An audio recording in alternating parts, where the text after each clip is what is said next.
ನಿಮ್ಮ ಮನಸ್ಸಿನಲ್ಲಿ ಒಂದು ಸ್ಟ್ರಾಂಗ್ ಆಗಿ ನೀವು ಹೇಳ್ಕೊಳ್ಬೇಕು, ಇಲ್ಲ ನಾನು ಮಾಡ್ತಾ ಇರೋವಂಥದ್ದು ಸರಿ, ನಾನು ನಡೀತಾ ಇರೋವಂಥ ದಾರಿ ಸರಿ, ಮುಂದೆ ಎಲ್ಲ ಕೂಡ ಒಳ್ಳೇದಾಗುತ್ತೆ, ಏನ್ ಬಂದ್ರು ನಾನು ಫೇಸ್ ಮಾಡ್ತೀನಿ. ದೇವರು ಎಲ್ಲವನ್ನು ಎಲ್ಲ ರೀತಿನೂ ಕೊಡ್ತಾನೆ, ಆದ್ರೆ ಅದಕ್ಕೆ ಅನುಗುಣವಾಗಿ ಅದ್ರ ತಕ್ಕನಾಗಿ ನಾವು ನೀತಿ ನಿಯತ್ತು ಮತ್ತೆ ಕೆಲಸಗಳನ್ನ ಮಾಡ್ಕೊಂಡು ಹೋದ್ರೆ ಮಾತ್ರ ದೇವರು ಆ ಫಲನ ಕೊಡುವಂಥದ್ದು. ನೀವು ಸುಮ್ಮನೆ ಹೋಗಿ ಕಣ್ಮುಚ್ಚಿ ಕೂತು ದೇವ್ರೇ ನಾನು ನಿನ್ನನ್ನೇ ನಂಬಿದ್ದೀನಪ್ಪ, ಕಣ್ಮುಚ್ಚಿ ಕಂಡ್ಬಿಡೋಷ್ಟರಲ್ಲಿ, ಇಲ್ಲ ಅಂತ ಅಂದ್ರೆ ನಾಳೆ ಬೆಳಗಾಗೋಷ್ಟರಲ್ಲಿ ಏನಾದ್ರೂ ಒಂದು ಜಾದು ಮಾಡ್ಬಿಡು, ನನ್ನ ಶ್ರೀಮಂತನಾಗಿ ಮಾಡ್ಬಿಡು ಅಂತ ಅಂದ್ರೆ ಖಂಡಿತವಾಗ್ಲೂ ದೇವರು ನಿಮ್ಮ ಸಹಾಯಕ್ಕೆ ಅಂತ, ನಿಮ್ಮ ಕೋರಿಕೆಗೆ ಅಂತ ಖಂಡಿತವಾಗ್ಲೂ ಬರೋದಿಲ್ಲ. ಅದು ತಪ್ಪು ಲೆಕ್ಕಾಚಾರ ಅಲ್ವಾ? ಸೊ ಹಾಗಾಗಿ ನಮ್ಮ ರೀತಿ ನೀತಿ ಕೆಲಸ ಕಾರ್ಯಗಳನ್ನ ಮಾಡ್ಕೊಳ್ತಾ ಹೋಗಿದ್ದೇ ಆದ್ರೆ ನಿಯಮಿತವಾಗಿ ನಿಮ್ಮ ಕೈಲಿ, ನಿಮ್ಮ ಹತ್ರ ನಿಮ್ಮ ಲಕ್ಷ್ಮಿ ಬಂದು ಸೇರೋದಂತೂ ಗ್ಯಾರಂಟಿ. ಸೊ ನಾನಿವಾಗ ಹೇಳ್ತಾ ಇರುವಂತದ್ದು ತುಂಬಾ ಒಂದು ಮ್ಯಾಜಿಕ್ ಸೀಕ್ರೆಟ್ ಅಂತಾನೆ ಹೇಳ್ಬೋದು. ಕಣ್ಮುಚ್ಚಿ ಕಂಡ್ಬಿಡೋಷ್ಟರಲ್ಲಿ ದುಡ್ಡು ಬರುವಂತದ್ದಲ್ಲ. ಬಟ್ ನಾನು ಹೇಳ್ದಾಗೆ ನೀತಿ ನಿಯಮಗಳ ಪ್ರಕಾರ ನೀವು ಈ ಕೆಲಸಗಳನ್ನ ಮಾಡಿದ್ದಾದ್ರೆ ಇದೊಂದು ಮನಿ ಸೀಕ್ರೆಟ್ ಅಂತಾನೆ ಹೇಳ್ಬೋದು. ಅದನ್ನ ನಿಯತ್ತಾಗಿ ಮಾಡ್ಕೊಳ್ತಾ ಹೋಗ್ಬೇಕಾಗುತ್ತೆ ಅಷ್ಟೇನೆ. ನಿಮ್ಮ ಹತ್ರ ದುಡ್ಡು ಬಂದು ಸೇರ್ಬೇಕು ಅಂತ ಅಂದ್ರೆ ನಿಮ್ಮ ಯೋಚನೆಗಳನ್ನ, ನಿಮ್ಮ ತಪ್ಪು ಕಲ್ಪನೆಗಳನ್ನ ಮೊದಲು ಬಿಡ್ಬೇಕಾಗುತ್ತೆ. ನಾವೆಲ್ಲರೂ ಕೂಡ ದುಡಿತೀವಿ, ಆದ್ರೆ ಹಣ ಸಾಕೋಗೋದಿಲ್ಲ.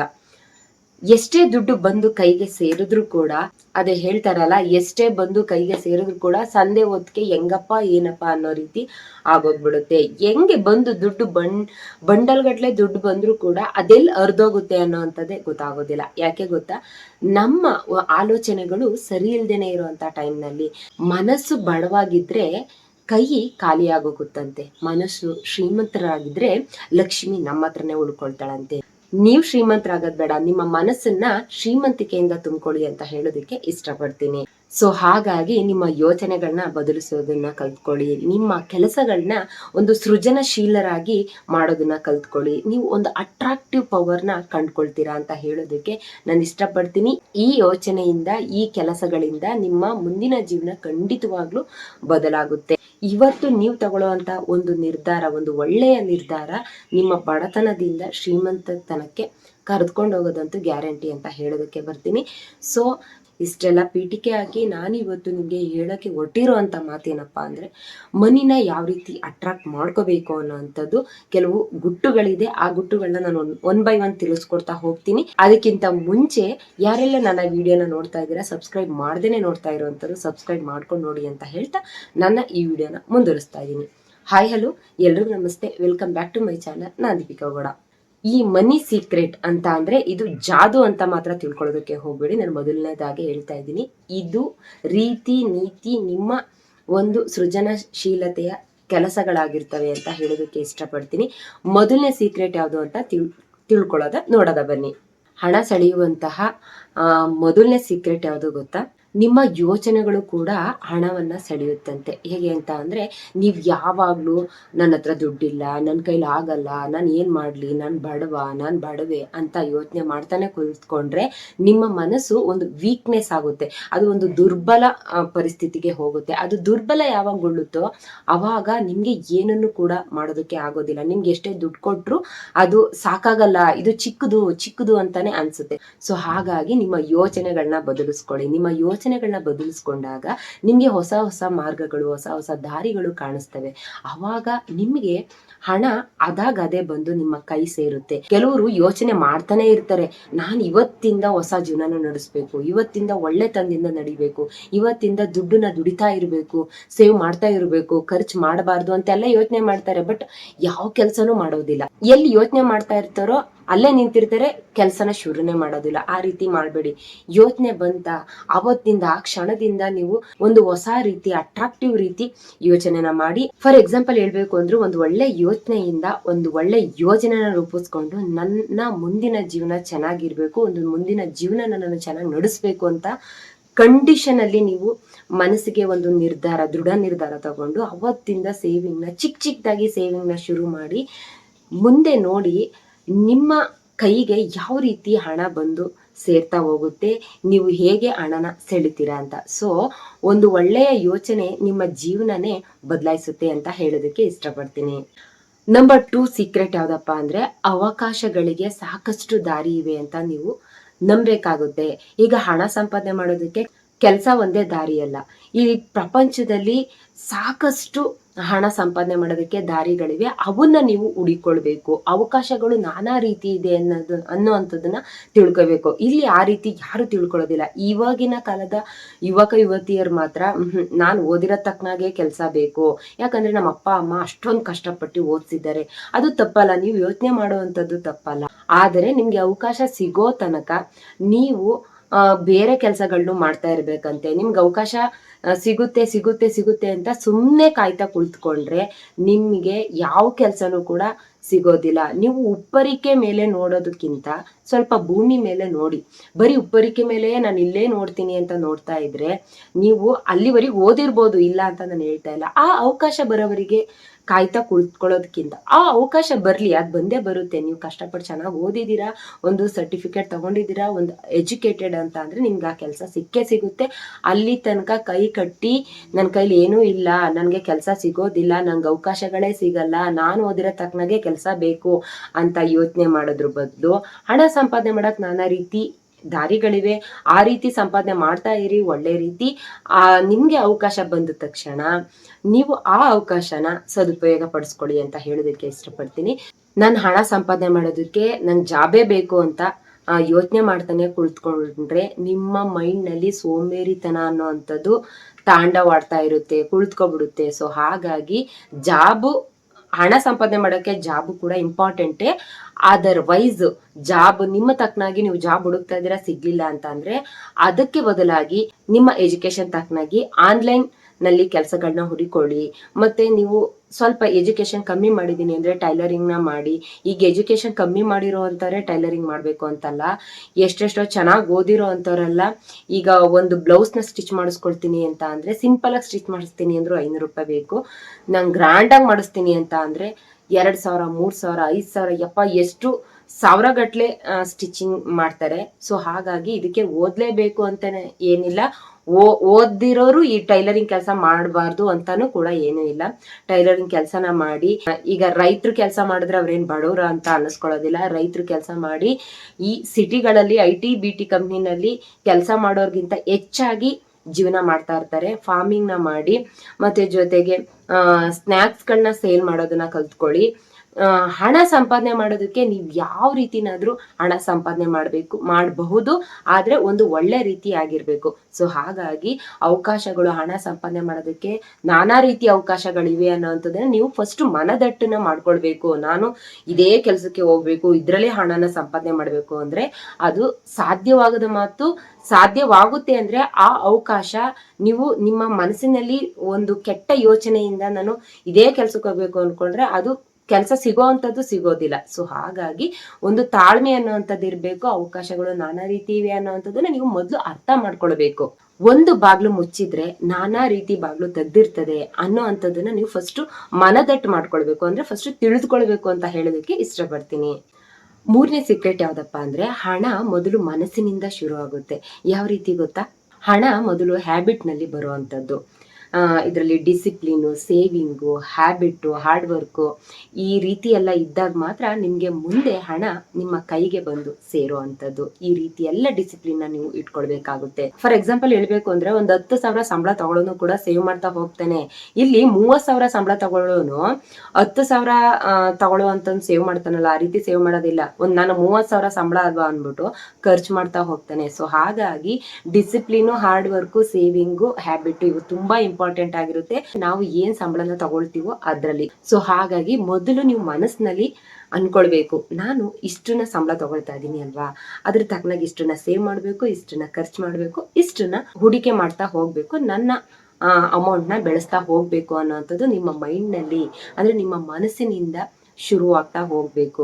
ಸೊ ಆಗಿದ್ದಾಗ ಮಾತ್ರ ಲಕ್ಷ್ಮಿ ನಿಮ್ಮ ಕೈಯಲ್ಲಿ ನೆಲೆಸ್ತಾಳೆ ಅಂತ ಹೇಳೋದಕ್ಕೆ ಇಷ್ಟಪಡ್ತೀನಿ. ಇಲ್ಲಿ ಸಂಬಳ ದೊಡ್ಡದಲ್ಲ, ಹ್ಯಾಬಿಟ್ ದೊಡ್ಡದು ಅಂತ ಹೇಳೋದಕ್ಕೆ ಇಷ್ಟಪಡ್ತೀನಿ. 4ನೇ ಸೀಕ್ರೆಟ್ ಯಾವ್ದಪ್ಪ ಅಂದ್ರೆ ನಿನಗ್ ಬೇಕಾಗದ್ದನ್ನ ಅಂದ್ರೆ ನೀನು ಏನ್ ಬೇಕು ಅಂತ ಅನ್ಕೊಂಡಿರ್ತೀಯ ಅದನ್ನ ಪಾಸಿಟಿವ್ ಆಗಿ ರಿಮೈಂಡ್ ಮಾಡ್ಕೊಳ್ತಾ ಹೋಗ್ಬೇಕು.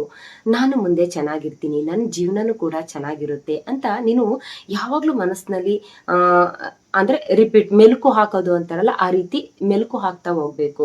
ಈಗ ದುಡ್ಡಿದ್ದಾಗ ಮಾತ್ರ ನಾನ್ ಮುಂದೆ ಚೆನ್ನಾಗಿರ್ತೀನಿ ಅಂತ ಅನ್ಕೊಳ್ಳೋದು, ದುಡ್ಡು ಇಲ್ದೆ ಹೋದಾಗ ಓ ಬಿಡು ನನ್ ಕೈಲಿ ಏನೂ ಆಗಲ್ಲ ಅಂತ ಅನ್ಕೊಳ್ಳೋದು, ಆ ರೀತಿ ಅನ್ಕೊಳ್ಬಾರ್ದು. ಯಾವಾಗ್ಲೂ ಕೂಡ ಒಂದೇ ರೀತಿ ಇಲ್ಲ, ನನ್ಗೊಂದು ಮುಂದಿನ ಜೀವನ ಇದೆ, ಆ ಜೀವನನ ಒಂದು ಸುಂದರವಾಗಿ ರೂಪಿಸ್ಕೊಳ್ತೀನಿ ಅಂತ ಒಂದು ಪಾಸಿಟಿವ್ ಆಗಿ ಥಿಂಕ್ ಮಾಡ್ಕೊಳ್ತಾ, ಪಾಸಿಟಿವ್ ಆಗಿ ರಿಮೈಂಡ್ ಮಾಡ್ಕೊಳ್ತಾ ಹೋಗ್ಬೇಕಾಗುತ್ತೆ. ಈಗ ಫಾರ್ ಎಕ್ಸಾಂಪಲ್ ನೀವೇನೋ ಒಂದು ಬಿಸ್ನೆಸ್ ನ ಸ್ಟಾರ್ಟ್ ಮಾಡ್ಬೇಕು ಅಂತ ಅನ್ಕೊಂಡಿರ್ತೀರಾ. ಬಿಸ್ನೆಸ್ ಸ್ಟಾರ್ಟ್ ಮಾಡ್ಬೇಕು ಅನ್ಕೊಂಡಾಗ ಎಲ್ರು ಕೂಡ ಒಳ್ಳೇದಾಗುತ್ತೆ ಅಂತ ಅನ್ಕೋತಾರೆ. ಬಟ್ ಒಂದು 25% ಮೇಲ್ಗಡೆ ಒಳ್ಳೇದಾಗುತ್ತೆ ಅನ್ಕೊಂಡ್ರೆ, ಒಂದು 75% ಆ ಮನ್ಸೊಳಗಡೆ ಅಯ್ಯೋ ನಾವು ಬಂಡವಾಳ ಹಾಕಿರೋದು ನಮ್ ಕೈ ಸಿಗುತ್ತಾ, ಏನಾದ್ರೂ ಹೆಚ್ಚು ಕಮ್ಮಿ ಆಗ್ಬಿಟ್ರೆ ಈ ನಷ್ಟನ ನಾವು ಅಕ್ಸೆಪ್ಟ್ ಮಾಡ್ಕೊಳಕ್ ಆಗುತ್ತಾ, ಲಾಭ ಬರುತ್ತಾ ಬರಲ್ವಾ ಅಂತ ಈ ರೀತಿ ಒಳಗಡೆ 75% ಚಿಂತೆ ಮಾಡ್ತಾ 25% ಮಾತ್ರ ಒಳ್ಳೇದಾಗುತ್ತೆ ಅಂತ ಪೂಜೆ ಪುನಸ್ಕಾರ ಮಾಡ್ಕೊಂಡು ನೀವು ಆ ಕೆಲಸನ ಆ ಬಿಸ್ನೆಸ್ ನ ಸ್ಟಾರ್ಟ್ ಮಾಡಿದ್ರೆ ಅದು ಖಂಡಿತವಾಗ್ಲೂ ನೆರವೇರೋದಿಲ್ಲ. ನಿಮ್ಮ ಮನಸ್ಸಿನಲ್ಲಿ ಒಂದು ಸ್ಟ್ರಾಂಗ್ ಆಗಿ ನೀವ್ ಹೇಳ್ಕೊಳ್ಬೇಕು, ಇಲ್ಲ ನಾನ್ ಮಾಡ್ತಾ ಇರುವಂತದ್ದು ಸರಿ, ನಾನ್ ನಡೀತಾ ಇರುವಂತ ದಾರಿ ಸರಿ, ಮುಂದೆ ಎಲ್ಲ ಕೂಡ ಒಳ್ಳೇದಾಗುತ್ತೆ, ಏನ್ ಬಂದ್ರು ನಾನು ಫೇಸ್ ಮಾಡ್ತೀನಿ ಅನ್ನೋಂತಹ ಒಂದು ಪಾಸಿಟಿವ್ ಮಾತುಕತೆಗಳು ನಿಮ್ಮ ಮನಸ್ಸಿನಲ್ಲಿ ಗುಯ್ಗುಡ್ತಾ ಇರ್ಬೇಕು. ಆ ರೀತಿ ಇದ್ದಾಗ್ಲೇ ಮಾತ್ರ ನಿಮ್ಗೆ ಒಳ್ಳೇದಾಗುವಂತದ್ದು, ಲಕ್ಷ್ಮಿ ಬಂದು ನಿಮ್ಮ ಕೈ ಸೇರೋ ಅಂತದ್ದು. ಏನಕ್ಕಪ್ಪ ಹೇಳ್ತಾ ಇದ್ದೀನಿ ಅಂದ್ರೆ, ಮಾತು ಮನಸ್ಸಿಗೆ ಒಂದು ಶಕ್ತಿನ ಕೊಡುತ್ತಂತೆ. ಸೊ ಹಾಗಾಗಿ ಯಾವಾಗ್ಲೂ ಪಾಸಿಟಿವ್ ಆಗಿ ಥಿಂಕ್ ಮಾಡಿ ಅಂತ ಹೇಳೋದಕ್ಕೆ ಇಷ್ಟಪಡ್ತೀನಿ. ಸೀಕ್ರೆಟ್ ನಂಬರ್ 5 ಯಾವ್ದಪ್ಪ ಅಂದ್ರೆ, ಭಯ ಮತ್ತು ಸಂಶಯ ಪಡೋದನ್ನ ಬಿಡ್ಬೇಕು ನಿಮ್ಮ ಕೆಲ್ಸದ ಮೇಲೆ. ಯಾವ ರೀತಿ ಅಂದ್ರೆ, ನನ್ನಿಂದ ಆಗಲ್ಲ, ಜನ ಏನಾದ್ರೂ ಅನ್ಕೋಬಿಡ್ತಾರೆ ಅಂತ ಹೇಳಿ ನೀವು ಎದುರುಕೊಳ್ತಾ ಹಿಂದೆ ಸರಿತಾ ಹೋದ್ರೆ ನಿಮ್ ಕೈಲಿ ಯಾವ್ದು ಕೂಡ ಆಗೋದಿಲ್ಲ. ಈ ಪ್ರಪಂಚದಲ್ಲಿ ಸ್ಟಾರ್ಟ್ ಮಾಡ್ದವ್ರಿಗೆ ಮಾತ್ರ ಚಾನ್ಸ್ ಸಿಗೋ ಅಂತದ್ದು. ಸೊ ಹಾಗಾಗಿ ಮೊದಲು ಯಾವ ಕೆಟ್ಟ ಯೋಚನೆಗಳನ್ನ ಇಟ್ಕೊಳ್ದೇನೆ, ಭಯ ಪಡ್ದೇನೆ, ಆ ಕೆಲಸದ ಮೇಲೆ ಸಂಶಯಗಳನ್ನ ಪಡ್ದೇನೆ ಫಸ್ಟ್ ಸ್ಟಾರ್ಟ್ ಮಾಡಿದ್ರೆ ಚಾನ್ಸ್ ಖಂಡಿತವಾಗ್ಲೂ ಸಿಗುತ್ತೆ ಅಂತ ಹೇಳೋದಕ್ಕೆ ಇಷ್ಟಪಡ್ತೀನಿ. ಇಲ್ಲಿ ಫಾರ್ ಎಕ್ಸಾಂಪಲ್ ಈಗ ಕೆಲವರು ಯೂಟ್ಯೂಬ್ ನ ಸ್ಟಾರ್ಟ್ ಮಾಡ್ಬೇಕು, ನಾನು ಯೂಟ್ಯೂಬ್ ಚಾನಲ್ ಮಾಡ್ಬೇಕು ಅಂತೆಲ್ಲ ಯೋಚನೆ ಮಾಡ್ತಾ ಇರ್ತಾರೆ. ಆದ್ರೆ ಈ ತಿಂಗಳು ಬೇಡ ಮುಂದಿನ ತಿಂಗಳು ಮಾಡೋದ್ರಾಯ್ತು, ಈ ವರ್ಷ ಬೇಡ ಮುಂದಿನ ವರ್ಷ ಮಾಡೋದ್ರಾಯ್ತು, ಈ ವರ್ಷ ತುಂಬಾ ಕೆಲಸಗಳಿದೆ, ಈ ವರ್ಷ ನನ್ಗೆ ಆ ಕೆಲಸ ಇದೆ, ಈ ಕೆಲಸ, ಹಿಂಗೆ ಮುಂದೂಡ್ಕೊಂಡು ಹೋಗೋದ್ರ ಬದಲು ಆ ಕೆಲಸದ ಮುಂದೂಡ್ಕೊಂಡು ಹೋಗೋದು ಅಂತ ಅಂದ್ರೆ ಅಲ್ಲಿ ನಿಮ್ಗೆ ಭಯ ಇದೆ ಅಂತ ಅರ್ಥ. ಯಾರು ಏನ್ ಅನ್ಕೋಬಿಡ್ತಾರೋ, ನನ್ ಚಾನಲ್ ನ ನೋಡ್ತಾರೋ ನೋಡಲ್ವೋ, ಆ ಕಂಟೆಂಟ್ ನ ಕ್ರಿಯೇಟ್ ಮಾಡಕ್ ಬರುತ್ತಾ ಬರಲ್ವಾ ಅಂತೆಲ್ಲ ಯೋಚನೆ ಮಾಡ್ಕೊಂಡು ನಿಮ್ಮ ಒಂದು ಕೆಲಸದ ಮೇಲೆ ನೀವೇ ಭಯ ಪಟ್ಟು ಆ ಕೆಲಸ ಇಂಪ್ರೂವ್ ಆಗುತ್ತಾ ಇಲ್ವಾ ಅಂತ ಅದ್ರ ಬಗ್ಗೆ ಡೌಟ್ ನ ಪಟ್ಟು ನೀವು ಕೆಲಸ ಮಾಡ್ದೇನೆ ಹೋದ್ರೆ ನೀವು ಖಂಡಿತವಾಗ್ಲೂ ಸಕ್ಸಸ್ನ ಪಡ್ಕೊಳ್ಳೋದಕ್ಕೆ ಆಗೋದಿಲ್ಲ. ಸ್ಟಾರ್ಟ್ ಮಾಡಿ ನೀವು ಮುಂದೆ ಹೋಗ್ತೀರಾ. ಸೊ ಎಲ್ರೂ ಕೂಡ ಅಷ್ಟೇ, ಯಾರಾದ್ರೂ ಅಷ್ಟೇ, ಯಾವ ಕೆಲಸನಾದ್ರೂ ಮನ್ಸಲ್ಲಿ ಅನ್ಕೊಂಡ್ರೆ ಅದನ್ನ ಫಸ್ಟ್ ಒಳ್ಳೆ ರೀತಿ ಮಾಡೋದಕ್ಕೆ ಟ್ರೈ ಮಾಡಿ ಅಂತ ಹೇಳೋದಕ್ಕೆ ಇಷ್ಟಪಡ್ತೀನಿ. ಭಯ ಬಿಡಿ, ಹೆಜ್ಜೆ ಇಡಿ ಅಂತ ಹೇಳೋದಕ್ಕೆ ಇಷ್ಟಪಡ್ತೀನಿ. ನಂಬರ್ 6 ಸೀಕ್ರೆಟ್ ಯಾವ್ದಪ್ಪ ಅಂತ ಅಂದ್ರೆ, ಲಾಭಕ್ಕಿಂತ ಒಳ್ಳೆ ಗುರಿನ ಇಟ್ಕೊಳ್ಬೇಕು. ಇಲ್ಲಿ ಬರೀ ಲಾಭಕ್ಕೋಸ್ಕರನೇ ದುಡಿತಾ ಹೋದ್ರೆ ನಿಮ್ಗೆ ಅಲ್ಲಿ ಹಣ ಮಾತ್ರ ಬರೋದಿಲ್ಲ. ಕೆಲವೊಂದ್ಸಲ ಬರ್ಬೋದು, ಕೆಲವೊಂದ್ಸಲ ಬರ್ದೇನೆ ಇರ್ಬೋದು. ಸೊ ಹಾಗಾಗಿ ಹಣ ಮಾತ್ರ ಒಂದು ಗುರಿ ಅಂತ ಇಟ್ಕೊಳ್ಳೋದಕ್ಕೆ ಹೋಗ್ಬೇಡಿ. ನೀವು ಒಳ್ಳೆ ಕೆಲಸಗಳನ್ನ ಮಾಡಿ ಹಣ ಹೆಸರು ಜೊತೆಗೆ ಹಣನೂ ಕೂಡ ಬಂದು ನಿಮ್ಮ ಕೈ ಸೇರುತ್ತೆ. ಒಂದು ಜನರಿಗೆ ಉಪಯೋಗ ಆಗುವಂತಹ ಕೆಲಸಗಳನ್ನ ಮಾಡಿ, ನಿಮ್ಗೆ ಮನಸ್ಸಿಗೆ ಸ್ಯಾಟಿಸ್ಫ್ಯಾಕ್ಷನ್ ಸಿಗುವಂತಹ ಕೆಲಸಗಳನ್ನ ಮಾಡಿ, ಅದರಲ್ಲಿ ನಿಮ್ಗೆ ತೃಪ್ತಿನೂ ಇರುತ್ತೆ, ಹೆಸರು ಬರುತ್ತೆ, ಹಣನೂ ಕೂಡ ಬರುತ್ತೆ.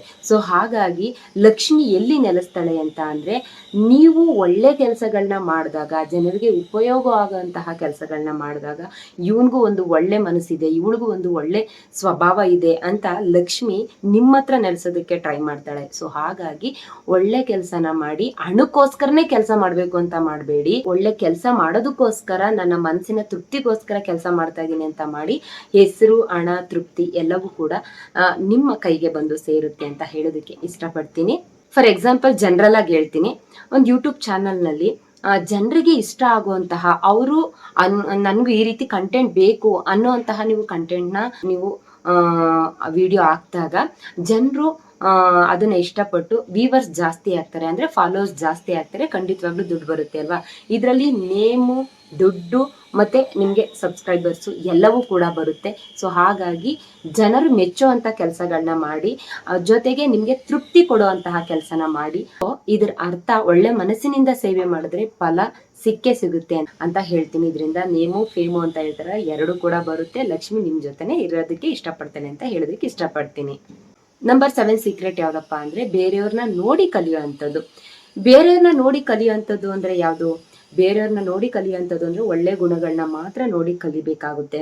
ಈಗ ಫಾರ್ ಎಕ್ಸಾಂಪಲ್ ಅಪ್ಪ ಅಮ್ಮನ ಹೇಳ್ತಾ ಇರ್ತಾರೆ ಗೊತ್ತಾ, ನೋಡು ಅವ್ರನ್ನ ನೋಡಿ ಬುದ್ಧಿ ಕಲಿ ಅಂತ ಹೇಳ್ತಾರೆ. ಯಾಕೆ ಅವ್ರನ್ನ ನೋಡಿ ಬುದ್ಧಿ ಕಲಿ ಅಂತ ಹೇಳ್ತಾರೆ ಅಂದ್ರೆ, ಅವರ ಒಳ್ಳೆಯ ರೀತಿ, ಒಳ್ಳೆಯ ಮಾರ್ಗ, ಅವರ ಕೆಲಸಗಳನ್ನ ನೋಡಿ ನೀನು ಅಳವಡಿಸ್ಕೋ ಅಂತ ಹೇಳ್ತಾರಲ್ವಾ. ಅದೇ ರೀತಿ ನಾವೊಂದು ಸ್ಟೆಪ್ ಮೇಲೆ ಹೋಗ್ಬೇಕು ಅಂತ ಅಂದ್ರೆ ನಮಗಿಂತ ಒಂದು ಸ್ಟೆಪ್ ಮೇಲೆ ಇರೋರನ್ನ ನೋಡಿ ಬುದ್ಧಿ ಕಲ್ತು ನಾವು ಅದೇ ಮಾರ್ಗ ಹಿಡಿಬೇಕು ಒಳ್ಳೆ ರೀತಿಯಾಗಿ ಅಂತ ಹೇಳೋದಕ್ಕೆ ಇಷ್ಟಪಡ್ತೀನಿ. ಯಾವಾಗ್ಲೂ ಅಷ್ಟೇ, ನಾವು ಒಂದು ಸ್ಥಾನದಿಂದ ಮತ್ತೊಂದು ಸ್ಥಾನಕ್ಕೆ ಹೋಗ್ಬೇಕು ಅಂತ ಅಂದ್ರೆ ನಮ್ಗಿಂತ ಒಂದು ಸ್ಟೆಪ್ ಮೇಲೆ ಇರ್ತಾರಲ್ಲ ಅವ್ರನ್ನ ನೋಡಿ ಅವರ ಮಾರ್ಗದರ್ಶನ ಪಡ್ಕೊಂಡು ನಾವು ಅದೇ ರೀತಿ ಒಂದು ಸ್ಟೆಪ್ನ ಹಾಕೋದಕ್ಕೆ ಸ್ಟಾರ್ಟ್ ಮಾಡ್ಬೇಕು ಅಂತ ಹೇಳೋದಕ್ಕೆ ಇಷ್ಟಪಡ್ತೀನಿ. ನೀವು ಇಷ್ಟು 7 ಸೀಕ್ರೆಟ್ಗಳನ್ನ ನಿಮ್ಮ ಜೀವನದಲ್ಲಿ ಅಳವಡಿಸ್ಕೊಂಡಿದ್ದೆ ಆದ್ರೆ ಖಂಡಿತವಾಗ್ಲೂ ನಿಮ್ಗೆ ಸಕ್ಸಸ್ ಗ್ಯಾರಂಟಿ. ನಿಮ್ಮನ್ನ ಹಣ ಹುಡಿಕೊಂಡು ಬರ್ತಾ ಇರುತ್ತೆ. ನೀವು ಹಣನ ಹುಡಿಕೊಂಡು ಹೋಗೋದು ಬೇಡ, ನೀವು ಹಣನ ಸೆಳೆದ್ರೆ ಸಾಕು, ಅದು ನಿಮ್ಮ ಒಂದು ಪವರ್ ಆಫ್ ಅಟ್ರಾಕ್ಷನ್ ಅನ್ನೋ ರೀತಿ ನಿಮ್ ಹಿಂದೆ ಬರ್ತಾ ಇರುತ್ತೆ ಅಂತ ಹೇಳೋದಕ್ಕೆ ಇಷ್ಟಪಡ್ತೀನಿ. ಹಣವನ್ನು ಸೆಳೆಯೋ ಮಂತ್ರ ಯಾವುದು ಗೊತ್ತಾ? ಇದ್ದೇ ಹಣವನ್ನು ಸೆಳೆಯುವಂತ ಮಂತ್ರ. ಹಣವನ್ನು ಸೆಳೆಯೋ ಮಂತ್ರ ಯಾವ್ದಪ್ಪ ಅಂದ್ರೆ, ಒಳ್ಳೆಯ ಯೋಚನೆ ಪ್ಲಸ್ ದುಡಿಮೆ ಪ್ಲಸ್ ಶಿಸ್ತು ಪ್ಲಸ್ ಧೈರ್ಯ ಪ್ಲಸ್ ಸಹನೆ. ಇಷ್ಟು ಇದ್ರೆ ನಿಮಗೆ ಹಣ ಬರ್ತಾನೆ ಇರುತ್ತೆ, ಲಕ್ಷ್ಮಿ ಒಲಿತಾನೆ ಇರ್ತಾಳೆ ಅಂತ ಹೇಳೋದಕ್ಕೆ ಇಷ್ಟಪಡ್ತೀನಿ. ಯಾರಿಗೆಲ್ಲ ನನ್ನ ಈ ವಿಡಿಯೋ ಇಷ್ಟ ಆಯ್ತು ಲೈಕ್ ಮಾಡಿ, ಶೇರ್ ಮಾಡಿ, ಕಮೆಂಟ್ಸ್ ಮಾಡಿ ಅಂತ ಹೇಳ್ತಾ ನೆಕ್ಸ್ಟ್ ಒಂದು ಒಳ್ಳೆ ವಿಡಿಯೋ ಜೊತೆ ನಾನು ನಿಮ್ಮನ್ನ ಭೇಟಿ ಆಗ್ತೀನಿ. ಅಲ್ಲಿವರೆಗೂ ಜೈ ಹಿಂದ್, ಜೈ ಕರ್ನಾಟಕ ಮಾತೆ.